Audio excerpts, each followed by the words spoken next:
one kind of restriction or the other on virtually every industry. If any industry is asked whether you would be like to subjected to any control, they will say no. So that is never going to reach us anywhere. Okay, I think that's a valid point, but I think we'll have to cut it short.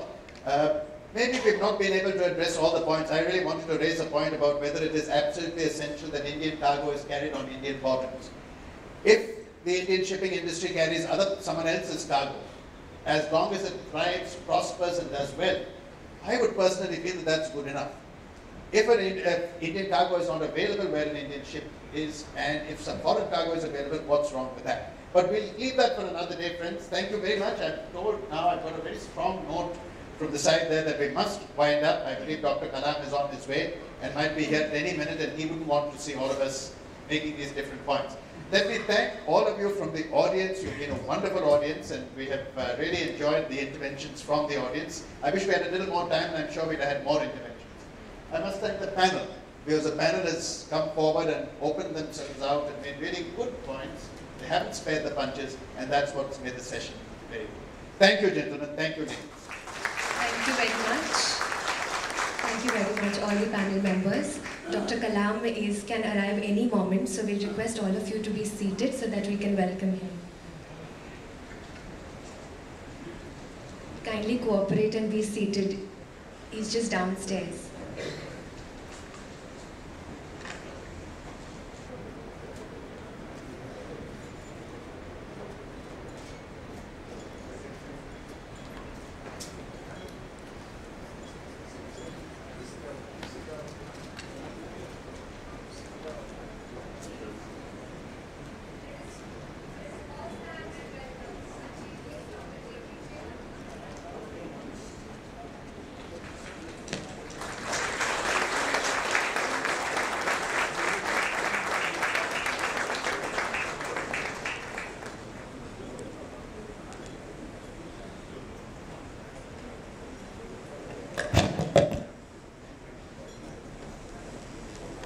On behalf of Bombay Chamber and all our members, we'd like to extend a warm welcome to our chief guest, Dr. APJ Kalam. We would very like to thank Dr. Kalam for very kindly accepting our invitation and taking time from his busy schedule to be amongst us at this important event.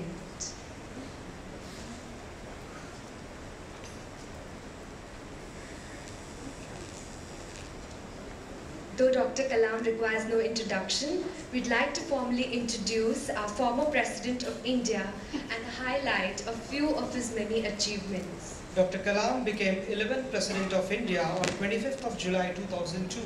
After 5 eventful years, he demitted office on 25th July 2007. His focus is on transforming India into a developed nation by 2020.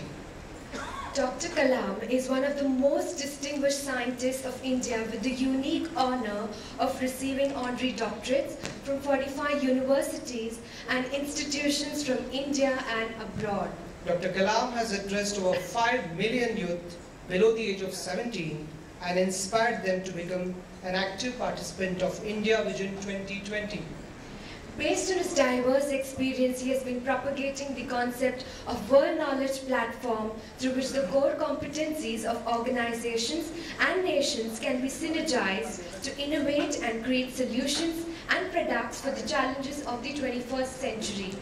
Dr. Kalam made a significant contribution as project director to develop India's first indigenous satellite launch vehicle, SLV-3, which successfully injected the Rohini satellite in the near-Earth orbit in July 1918 and made an India exclusive member of Space Club. One of his significant contributions was creating Research Center Imarat for Advanced Technologies. He has been awarded with coveted civilian awards, Padma Bhushana, Padma Vibhushana, and the highest civilian award, Bharat Ratna. Ladies and gentlemen, a big round of applause for Dr. Kalam.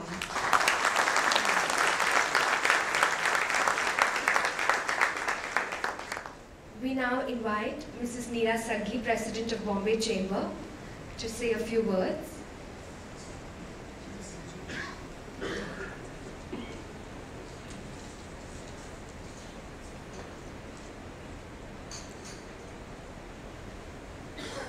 Honorable former President of India, Dr. Abdul Kalam. Friends, ladies and gentlemen, on behalf of the Bombay Chamber of Commerce and Industries, it gives me a sense of great pride, sir, to have you among us today and to welcome you for this seminar. Personally, for me, it's a matter of great privilege. I don't think many presidents of the Chamber have had the opportunity to welcome a guest of the stature of Dr. Kalam. Sir, speaking on behalf of most of the people present here today, I would say that most of them are present here to hear you share your vision about the maritime industry with us today. We thank you for being with us today. At the outset, sir, I would like to just say a few words about the Chamber. Established in 1836, this is the oldest chamber in the country. For the last 177 years, it has been working in association with various stakeholders for the economic progress of the country. It also has 4,500 members today from different industries and from different interests.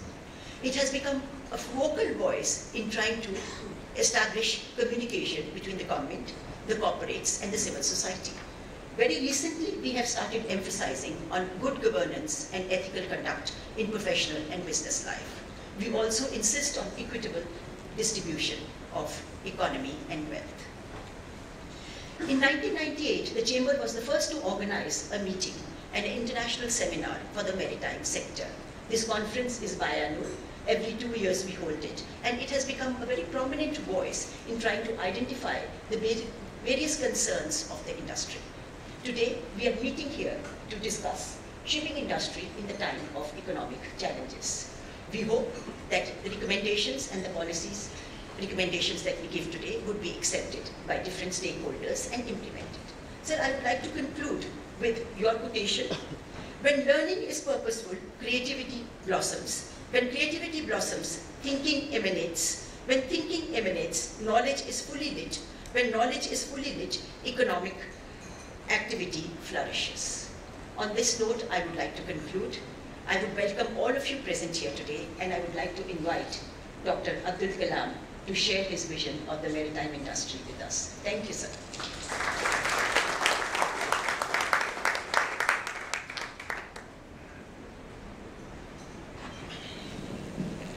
Friends, good morning to all of you.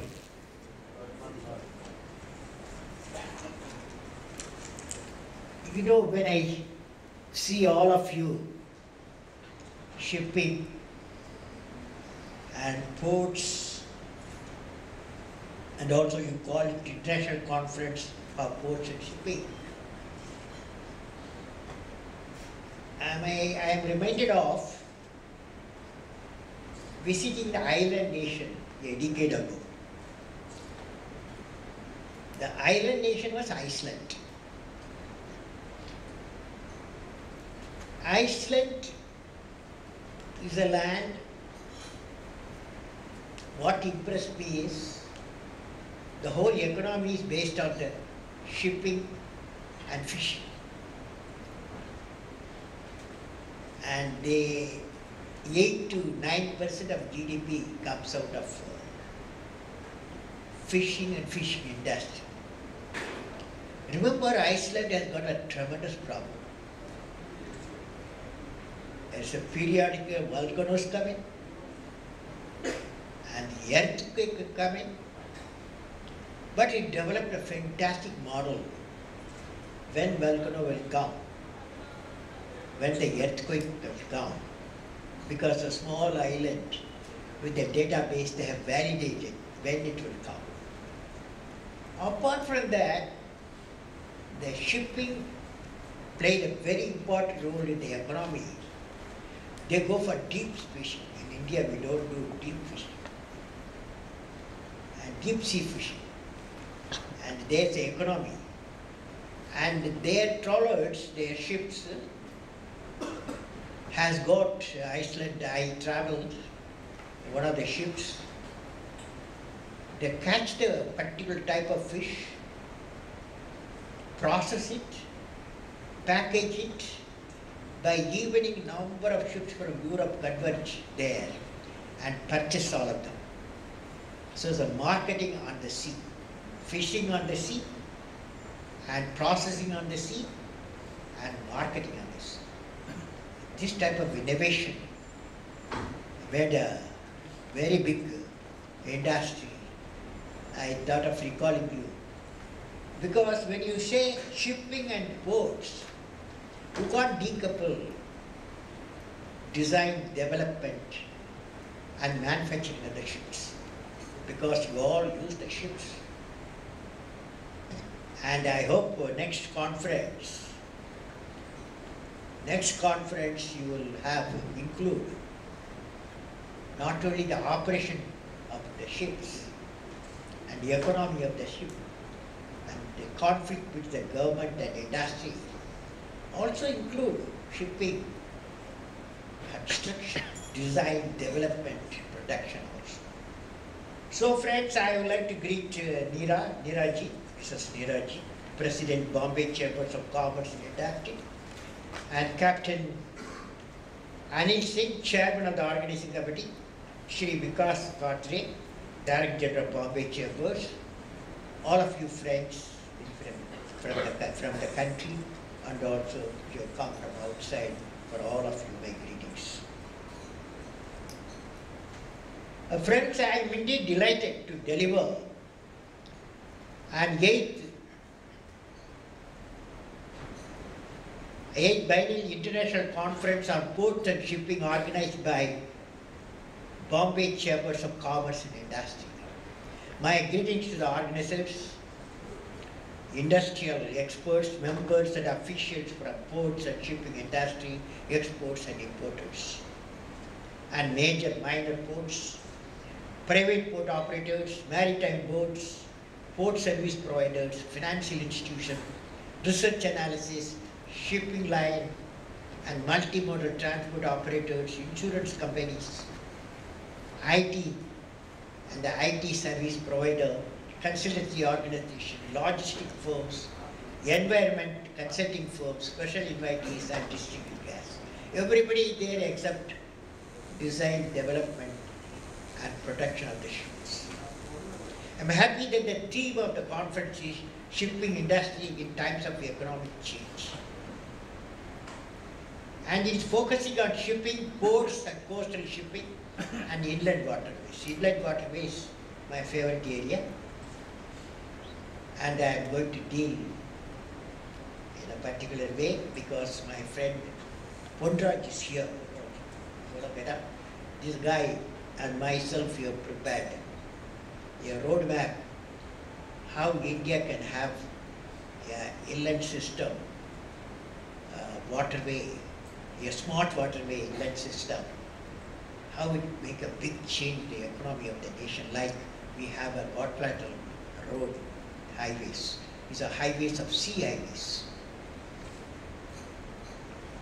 Now friend, let me focus my thoughts on the topic sustainable economic prosperity, shipping, ports and smart waterways. That's the topic I'm going to. The topic I'm going to talk to you next 15 minutes, sustainable economic prosperity, shipping, ports and smart waterways. Friends, I am going to talk to you particularly two subjects which are relevant to the theme of your conference. I would like to convey how important shipbuilding industry for any nation having a large coastal line has its advantage. The Ministry of Shipping has declared that by 2020, the present 1% capacity of the shipbuilding will be increased to 5%. Whereas South Korea has got a business of 40% of ships being built by one single nation, South Korea. I visited that shipping industry. Shipbuilding can generate large volume employment. Presently, labor cost in India is comparatively low compared to other major shipping countries. What we have to do is to train the people for multitasking with the higher categories of work, pay them internationally comparable wages so that they can be retained in the industry and they can also live in a quality life. as steel, which is the vital input for shipbuilding, is relatively cost effective in India, I understand. However, our steel plants have to gear up for producing large width. That's one of my problems when I was in ISRO, DRDO. We want a large width marine steel sheets, which will provide a challenge and opportunity to the steel plant. The industrial climate in the country as a whole, not bad, it's good. Above all, we need to evolve a proactive, industry-friendly government system, which is an important requirement for nurturing the growth of the shipping industry. Now, if you see the technological perspective of shipbuilding, I was analyzing the core competence available in India for shipbuilding.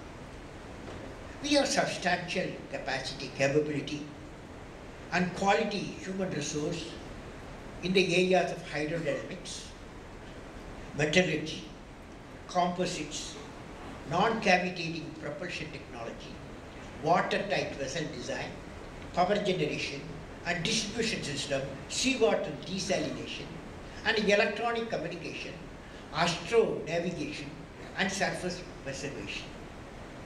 This experience and knowledge with safety practices will definitely be competitive advantage for the shipbuilding industry as a whole.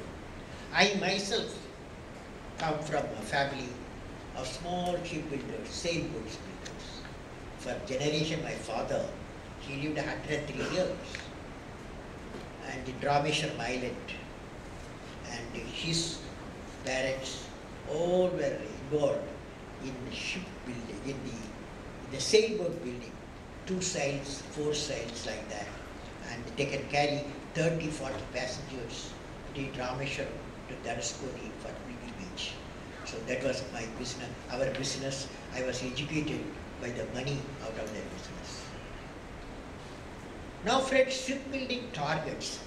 India today builds ships for oil exploration, service vessels, port operations, self-propelled barges for river transports, and cargo ships up to 92,000 TWT deadweight.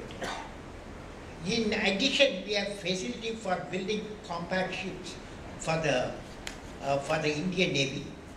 By this year, we have 3 shipyards for building vessels of capacity 100,000 to 150,000 TWT. Going by the current global trend in shipping industry, we have to create facilities for vessels ranging from 150,000 to TWT to double 300,000 TWT with much larger output of ships per annum in terms of TWT. Simultaneously, there is a need for setting up of shipyards through identical geographical setting as well as similar infrastructure like connectivity in terms of rail, road and air efficient communication system. Shipbuilding used to be a labor-intensive industry, as you know. Presently, the technology has undergone a sea change, with the ships growing larger and larger in size and demand, mounting for early delivery. Shipyards have a plan for automation. I have seen in many nations. Automation like the CAD, CAM for shipbuilding right in the beginning. Many of the shipbuilders in the world are building for India. Wherever I go, they say Indian ships are getting ready. 3 ships, 4 ships, 5 ships. Norway, Korea and all. Even 50% of the requirement of defense is coming from import. Now when I visited South Korea and Russia, the shipbuilding industry reported to me that they are all busy in building big ships for India, both for defense and civil requirements. I don't know what you are all doing. Somebody building for your ships. Time has come. India has to increase its capacity of shipbuilding of large vessels for both civil and military applications. A major part of the design office task can be reduced substantially through the application of design software, which we are good at. Good design, quality control for safety have to be the focus. These actions will enable the industry to build capacity for shipbuilding for 30 million TWT, creating a market for $30 billion per annum by the year 2020. However, proper planning, action-oriented decision, and investment have to converge. Further discussion by the expert of this maritime shipbuilding can lead to decision for making India take large strides in shipbuilding industry. This is the time the country has to consider entering into this important business of shipbuilding on a large scale for creating additional vibrancy to our economic growth.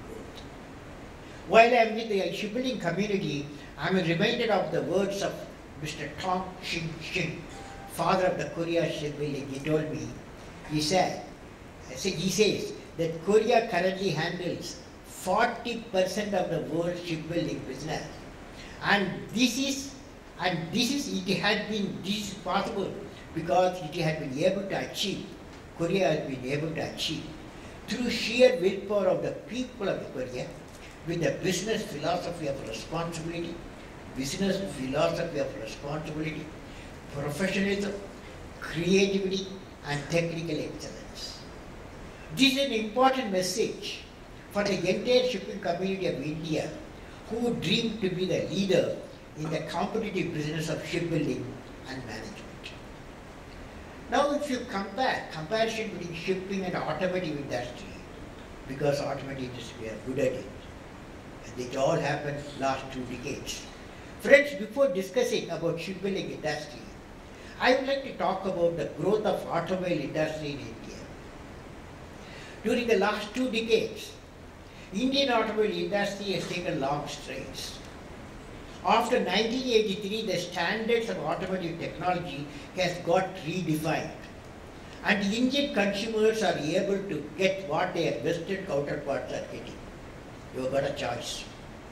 Many Indian auto companies have started exporting their components to their original equipment manufacturers in the developed world, apart from serving the Indian market. With multiple international industries participating in the automobile production in the country, the nature of competitiveness has increased in the national production and marketing. In India, the vehicle production is increasing at about 17% per annum. The automobile industry in India accounts for a business volume of about $45 billion.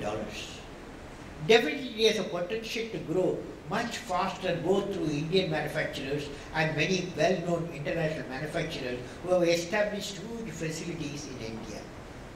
We are poised to increase the business volume to $200 billion by 2016, with an export component of at least $50 billion. In comparison, the turnover of Indian shipping business is less than $1 billion, although India has 7,000 kilometer coastline, and our export is continuously growing in other areas. Transportation of cargo and people in waterways for inland transportation is relatively cost effective in comparison to the rail or road transportation, and it adds less pollution to the atmosphere also. Also, I find the existing shipbuilding companies have large orders. Hence, there is a definite need for enhancing the shipbuilding capacity in India, where tidal variation is very high and water rises to 14 feet during high tide condition, reduce the need for dry docks. For achieving a high growth rate, we need innovation.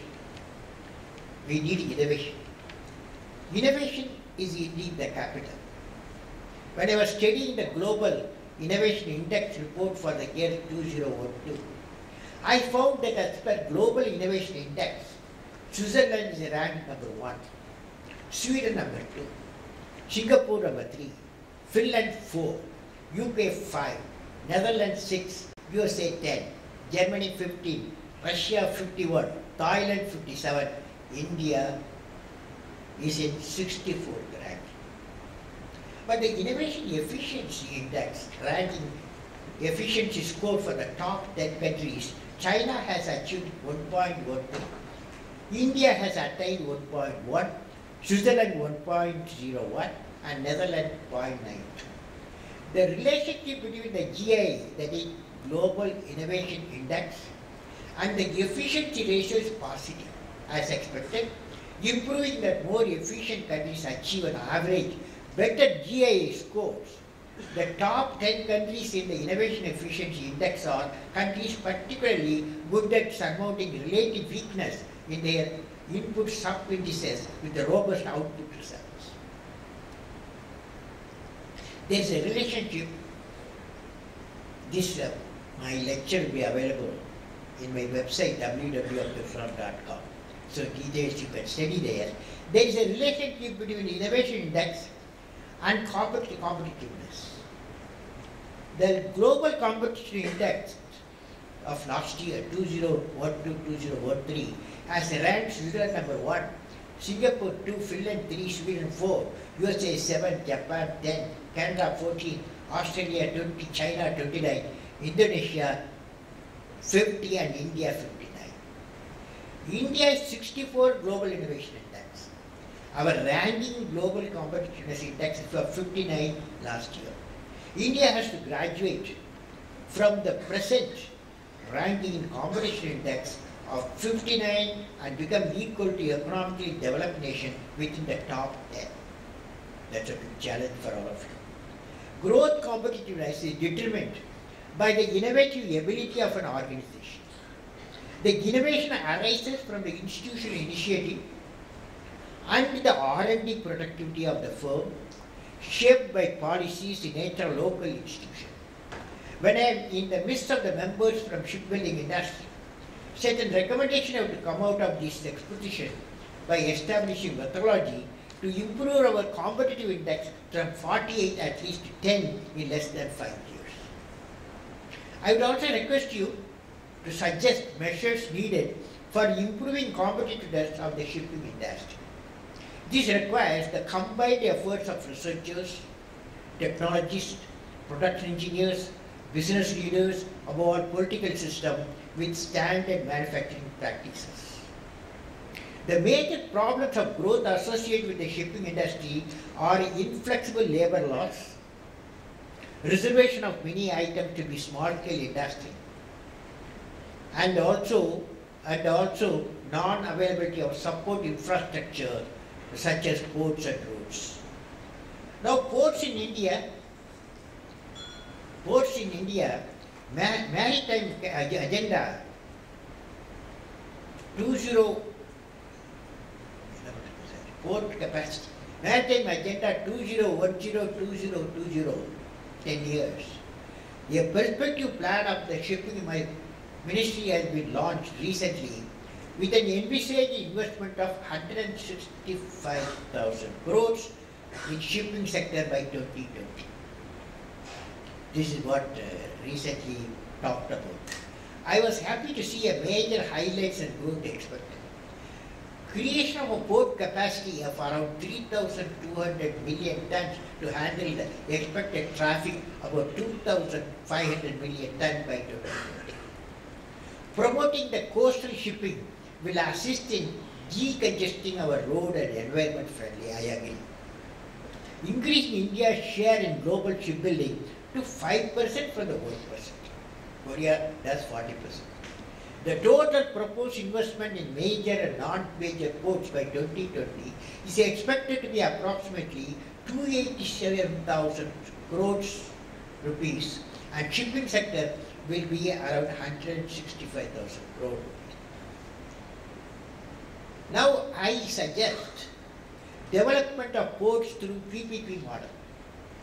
Strong growth potential and favorable investment climate encouraged many private players to actively participate in the development of ports and terminals.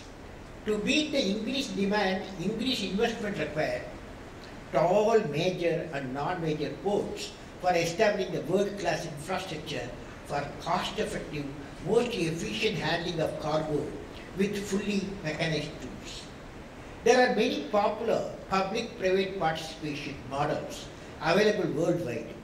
Advantage of the PPP model of port development will increase the pace of the development of projects, quick decision making, better operational and technological aspects.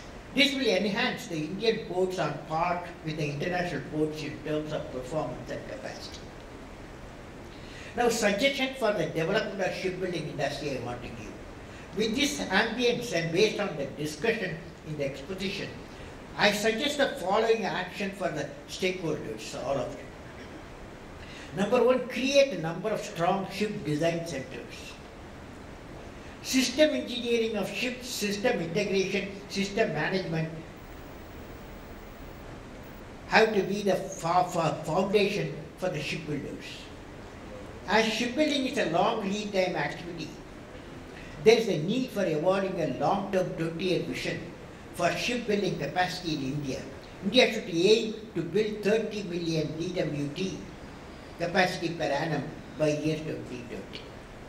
A joint collaboration plan involving design, development, and quantity production and marketing of the ship could be evolved.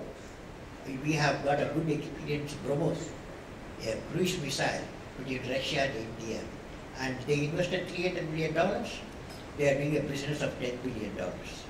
Ship industry needs multiple technological supports, such as power plant, materials, hydraulic system, desalination plant, preservation paints, electronic and communication system, the other ancillary support system, and about safety standards. Parallel action is needed for augmenting the throughput of these industries. Building human capital for shipbuilding and port building operations. Time-bound sanctioning and implementation of a national marine development program and project in the shipping and the port sector. Dear friends, let me now focus on the next major mission for empowering shipping. Ports, inland waterways industry there by enriching the Indian economy to face global challenge and the sustainability as the focus. The National Smart Waterways, some new thoughts have emerged. For economic development of India, as you know, has adopted multiple routes since the inception of the 5 years plans. India has adapted two fundamental routes for promoting agriculture and water management, which is the foundation for various phases of economic development.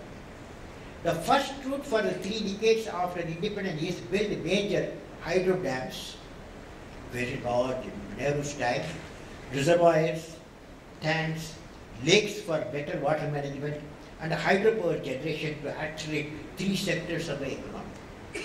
This initiative has resulted in building 84 major dams we analyzed and reservoirs which can store only, all this effort will lead to storing only 150 BCM, billion cubic meter of water every year. The next route was initiated by Dr. K.V.L. Rao and Captain D.J. Dastur on interlinking of rivers and contour canal.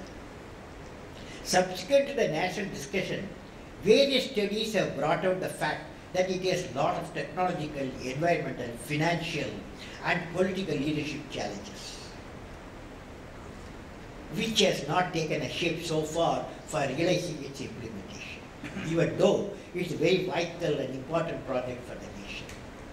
With the experience of these 2 routes and its challenge known to the nation, we were searching for a new and innovative solution. We were searching.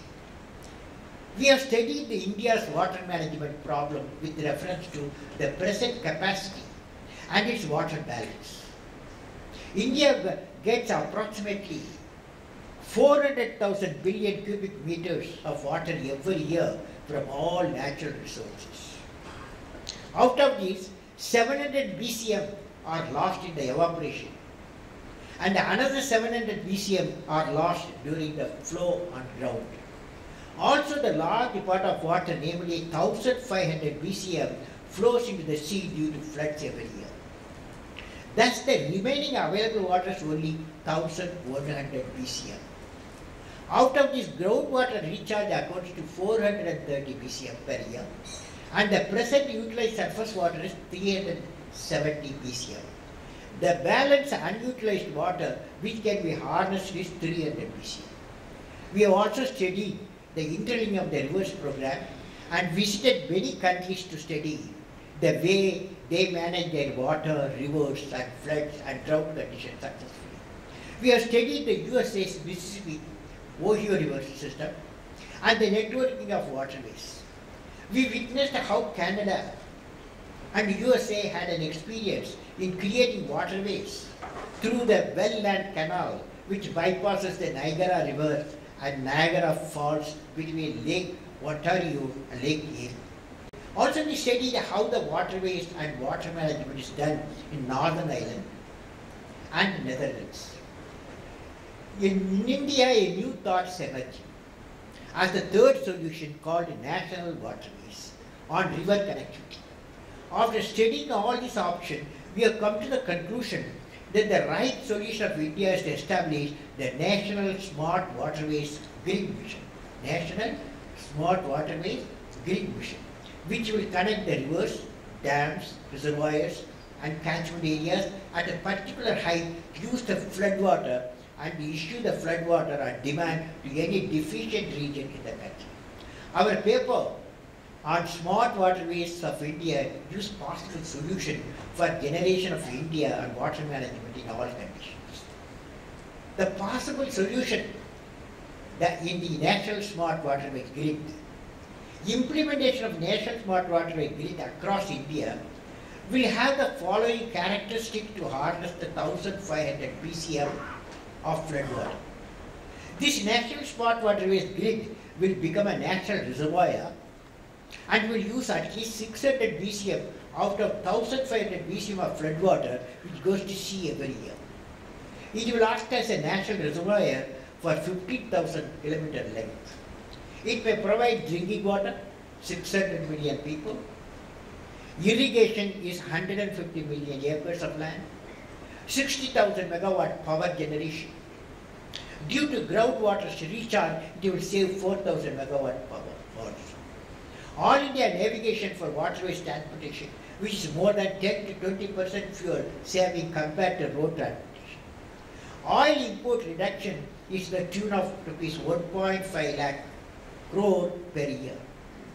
Each state can implement this mission with an outlay of approximately around 50,000 crores from the annual budgetary support for 5 to 7 years. Central government assistance, Indian Global Public-Private Consortium with support of the World Bank in a boot that will build, operate, own and transfer based to PPP model, and this can be realized within a decade.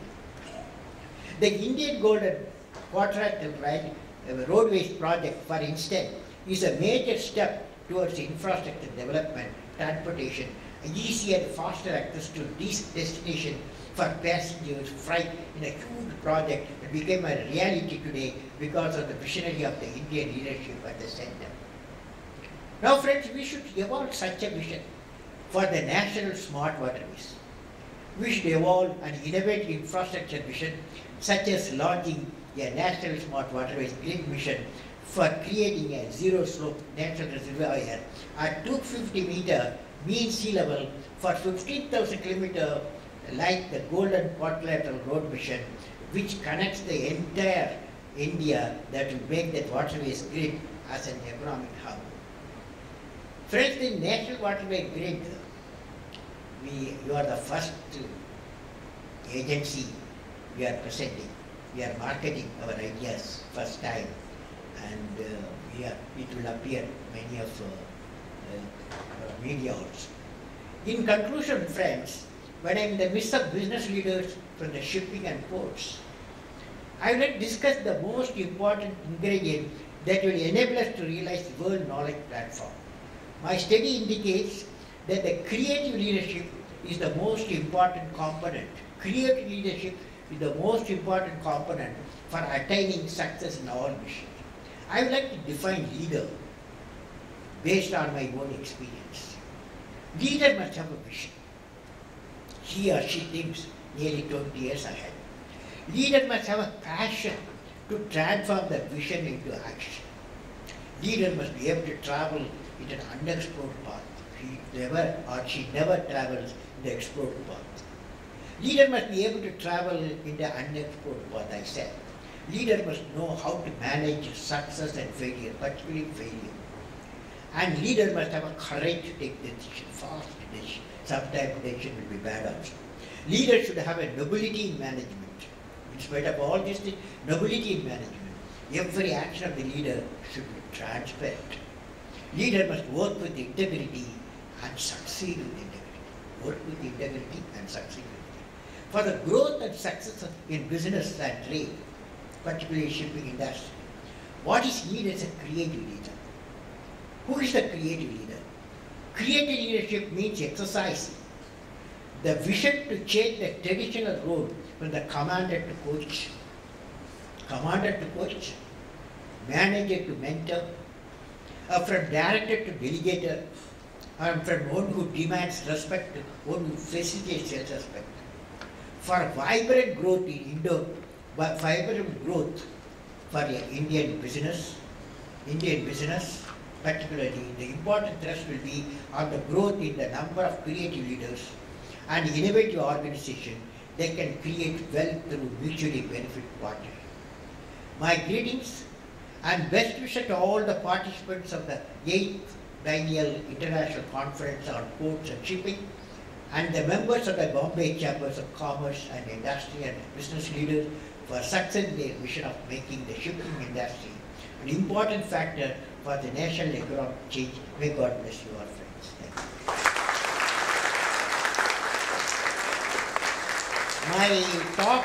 My talk is in my website. Another few hours it will be there. www.abdulkalam.com. Any question you can send me.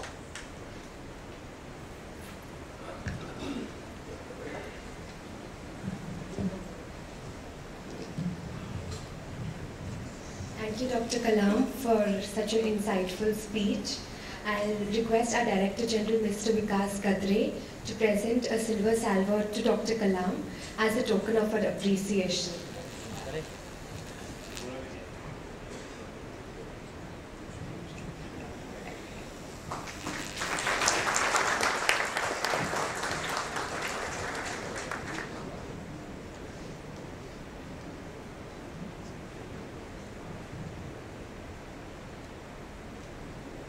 We now open the floor for discussion.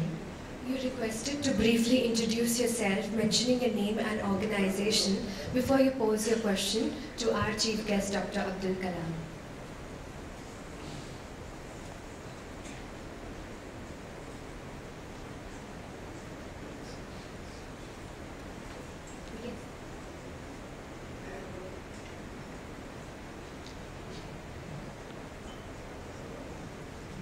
Okay, friends, anyone can ask questions. Okay? Anyone, any type of questions. Okay? Any type of question. Yes, sir? Get up, sir.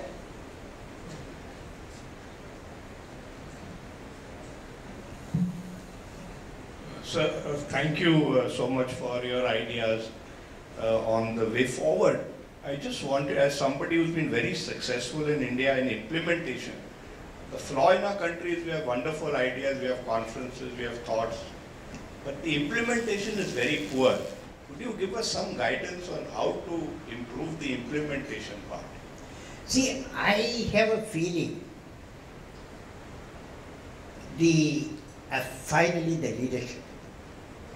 That's why I defend the creative leadership. Creative leadership has got 5 dimensions. One dimension is she's a visionary or she's a visionary. They think 10 years, 20 years ahead. That's my experience. I have seen such type of people. Second one, they are not afraid of the problems. The visionary and the leader, creative leader, is not afraid of the problem. He becomes or she becomes the captain of the problem, defeat the problem and succeed. This is the second point. Third thing, most important thing, they all work with integrity and succeed with integrity. Work with integrity and succeed with integrity. Now that's the toughest thing in our country now. You have to work with integrity and succeed with integrity. And naturally, this calls for a new dimension to the leadership, the way we train our children, the home. After all, home makes the great leaders. And the education centers will help. But if we fail in the home, education just can't do anything. Another important thing I found, they find the creative leaders new pathways. They don't follow pathways already somebody has done. And some of us has done similar things. So I believe on the creative leader itself, in my website www.abdulkalam.com, you will find 3 lectures are there, creative leadership. You can read and ask me questions. Okay, sir?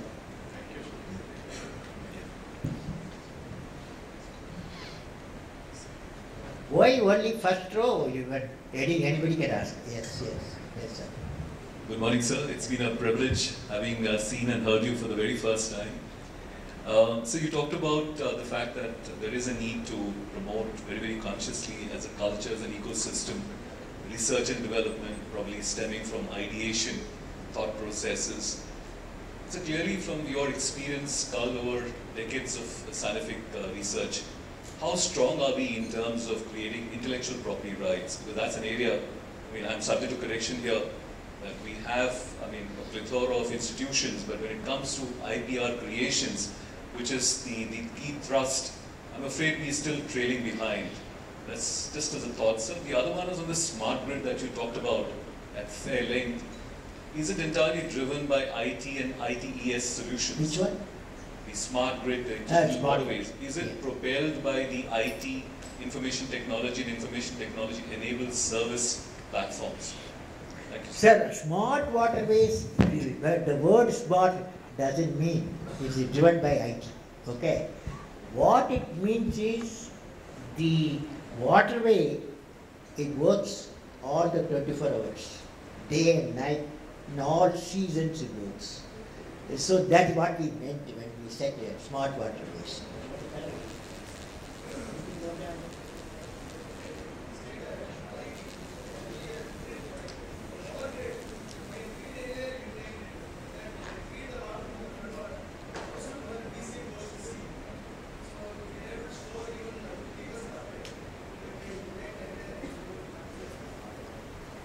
Now, sir, the first question you asked,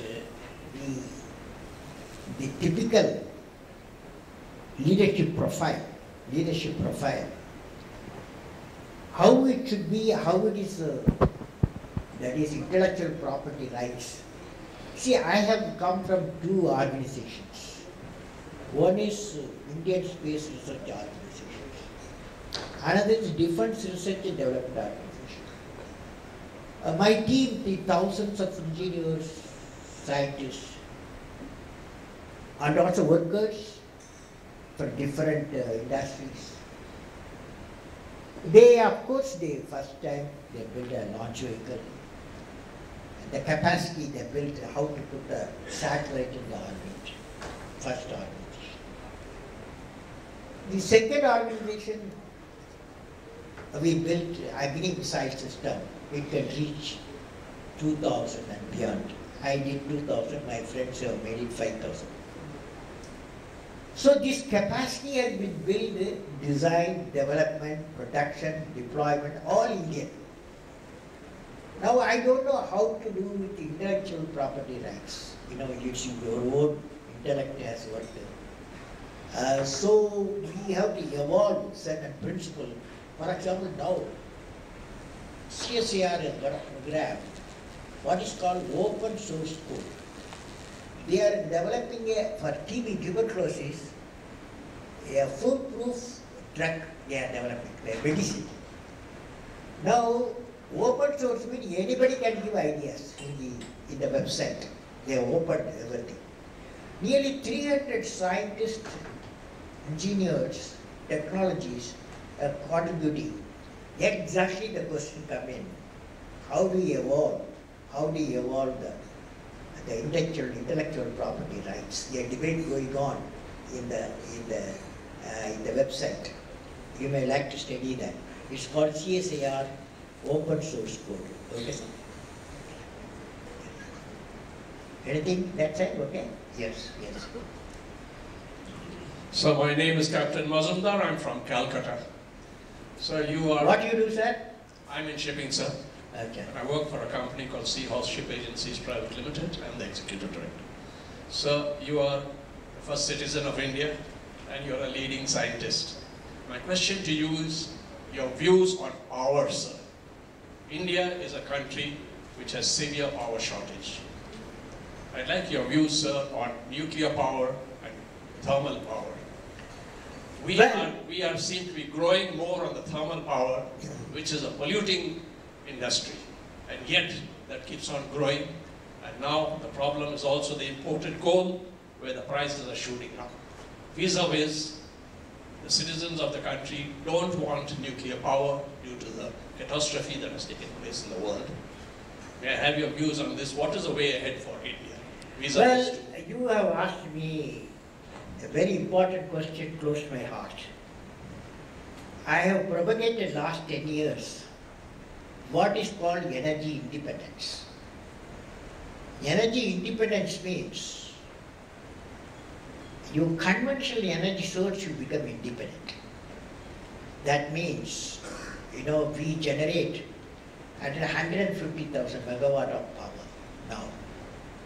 Mostly, as you rightly said, thermal route and hydro route, and also some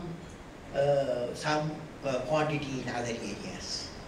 For example, I have succeeded in my home in Rameshwaram by necessity. Necessity was, my brother is 97 years old. He's 97 years old. I wanted him to live comfortably in Rameshwaram, in our ancient house. And power cut, very liberal there. So I went on searching for options. Finally I landed into solar power. Now my brother got 24 hours power supply. Okay, power supply by solar power. So my vision to you is we should solar power free. It's radiating power. And we should utilize, and we should become a great industry, solar power generation. And the grid, that grid should be a home grid, a village grid, a street grid. It should not become a pumpy, open grid. We should not do that. So I dedicated grids for streets, dedicated grid for villages, with dedicated grid on homes. We should do that. And even though it's slightly costly now, in course of time, if we make a solar power industry, design, development, production, deployment and marketing, cost will come down. Solar cell cost will come down. Definitely will come down. In a country like ours, we need to generate nearly 200,000 megawatt power, and definitely a big industry is waiting for in the clean energy. That's my suggestion to you. Okay, sir? Yes. Yes, yes, sir? Yeah. Good morning, sir, and it is indeed a pleasure and a privilege to listen to you. My name is Ramanan. I'm the CEO of CMC. It's an IT organization. We have had the opportunity of working in a number of your labs in the defense over the last several years. My question to you, sir, is the following. CMC has been doing a lot of work on port computerization and terminal operation computerization across the country and in different ports in the world. But you mentioned a very important point, and that was the design and building of shipbuilding centers in India, which is really not only in shipbuilding but even other engineering design is a major lacuna still we face in the country. So I would like your advice and your inputs on how do we scale up and build the engineering design capability in this country, because that is something we have done well in software, we have done well in programming, but unless we attack this problem, we will not be really able to scale up and make a sizable impact across the world. I can only share with you the experience. You can contact the person. The person to be contacted is Dr. Shivadana Pillai. Dr. Shivadana Pillai is a CMD of an organization, BrahMos Missile System. The BrahMos missile is the first world's first supersonic cruise missile. Two countries jointly working with the investment of $300 billion, Russia and India, each contributed $150 million. Now the $300 million business last 7 years, the investment has grown to now, the business grown into $7 to $10 billion. This is what they do. They think big. They are not afraid of the problems. They use Indian industry, they use Russian industry. And these two nations working very close. And there's a joint board of management. And everything, the best is being done. Failure is minimum. And protection is very high. Indian industry is a partner. Russian industry is a partner. Many industries, hundreds of industries working for BrahMos. So this model, BrahMos model, seems to be an excellent model for design, development, production, marketing. The complete chain, and they are the right type of model. The person who is doing this job is CMD of BrahMos Missile System, Dr. Sivaram Pillai. If you go to his website, all the details are available. Okay, sir? Thank you. Okay.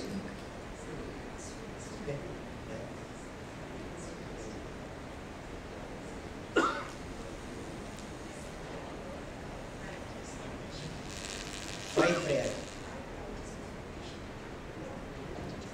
What topmost priority is the leaders should work with integrity and succeed with integrity. Topmost priority. Leader should work with integrity and succeed in integrity. A big challenge. That's number one. Number two, the leader in the industry should not be afraid of the problem. The problem, you should become the captain of the problem, defeat the problem and succeed. That's second quality. Third is, failures will come. Any work you do, I have seen a failure. The first launch was a failure. And I went through the failure, how to face the failure, by analyzing technically why it has failed. And the next year we succeeded. So failure should not defeat you. You should defeat the problem and succeed. It's the third. Fourth one, always new ways of thinking. Don't follow. You should not be a follower of ideas of other people. Sometimes you have to look for the original ideas. And fifth and finally, I will say, the leader should be a creative person, or she should be a creative person. Creativity, because creativity leads to thinking, thinking provides knowledge, knowledge makes you great.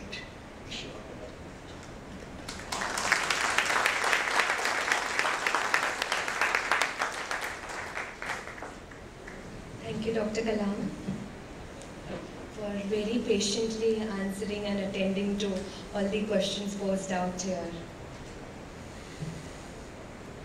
Daily Shipping Times is our official print media partner for our 8th biennial conference on ports and shipping. On this occasion, Daily Shipping Times has brought out a special issue. We now invite Mr. Kalpesh Modi, who has been instrumental behind the launch of this special issue. We also invite Mr. Nambiar, Chairman of Shipping and Logistics Committee of the Bombay Chamber, to come on the dais.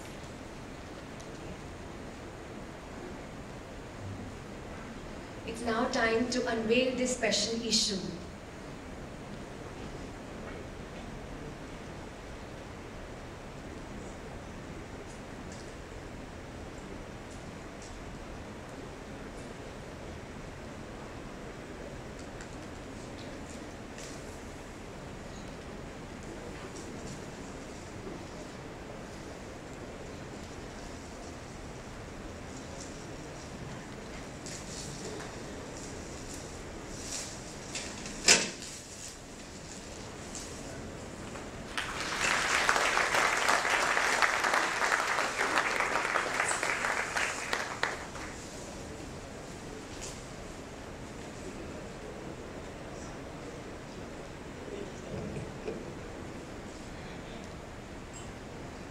A complimentary copy of this special issue is available at the kiosk for DST at the venue.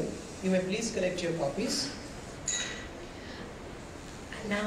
I'll now request all the advisory board members for this conference to come on the dais for a photo opportunity. Mr. Michael Pinto, Mr. Gautam Chatterjee, I think he's not here, Mr. Rajiv Gupta, Mr. N. Kumar, Captain Avinash Batra, Mr. S. Hajra, Mr. Bhavesh Gandhi, Captain Deepak Tiwari, Mr. Raj Khalid, Mr. Deepak Shetty, Captain M.M. Saggi, and Mr. Hasid Zoshipura.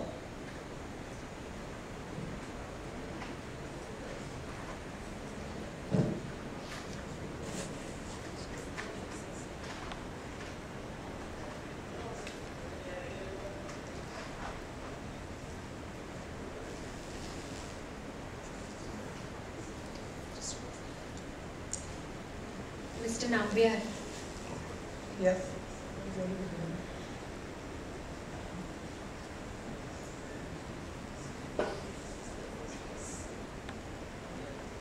Mr. Khanna, can you please come to the dais?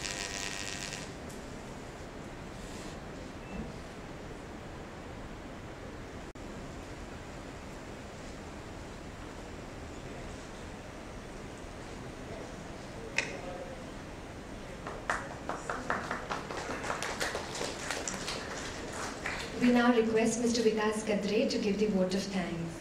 Thank you.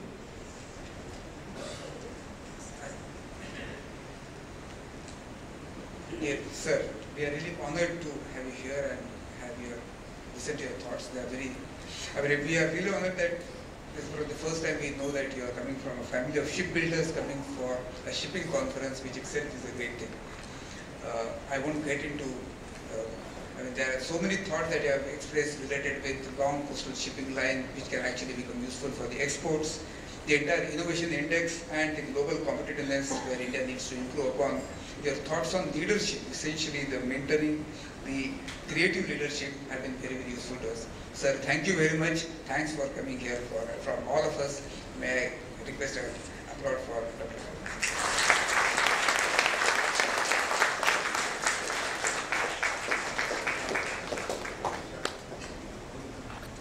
We now break for 10 minutes.